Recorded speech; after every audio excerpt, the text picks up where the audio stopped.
lalu lintas padat kowe golek nggon timbangane kowe iki kok sampluk karo tepak. Apa-apa. Kowe maju rene sik. Mane-mane tepake. Ya ora. Kowe mane-mane tepake dituku mayar. Nek kok ngene iki tukone ngendi? Tukane ngendi kok tukane ngendi lho kaya. Nek tepak utawa lengser iki lak golek ngendi-endi akeh. Kata. Nek kok ngene iki limited edition. Oh. Heeh. Ugi dipun sengkuyung no saking tenda lan tratakipun Dava Production tenda. Nggih. No WA. Mas derek ngiklan lho nggih. Nggih. Mas Januar. Oke, iki minanipun ugi nenggani ugi Wonten mriki. Waduh kok wonten wingking mbok bilih. Oh iya. Ya ugi pun tenggani kadang kula. Sinten Mas? Saking CEO Anissa Audio. Mas Dakir lenggah wonten wingking mrika. Nggih. Iki Pak Karlan Jenggah. Nggih, Pak, pilih selengnya.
Kanthi tetembanganipun Putra Nuswantara jumbuh kalian lagunipun mugi dadosa putra ingkang migunani tumrap Nusantara tumanduknanipun Dik Mustaufa Bahtiar Abimanyu Wituwati ingkang keparang sowan nyarengi Krida Darma saking Koki Kondang Catering aturaken pasukatan dahar dhateng Minan sedaya Mbak ini putra daerah rumiyin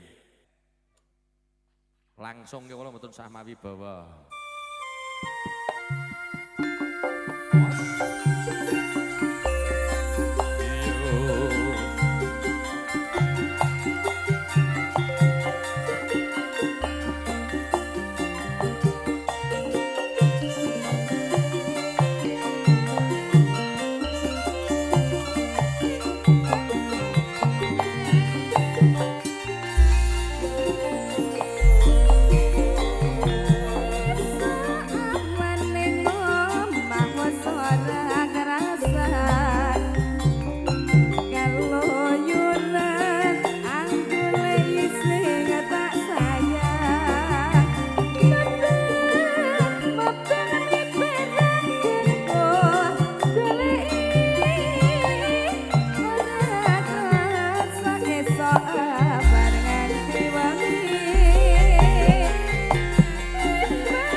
matur Pak Wondo. Nggih. Nah, survei membuktikan dari indikator survei Indonesia bahwa Podang Kuning lagu yang banyak disukai wong Jagong. Nggih. Mula kerep metu sambene acara Podang Kuning kerep dijaluk. Kudu metu ya, Pak. Heeh, ora kok aku ki mengharuskan ya ora.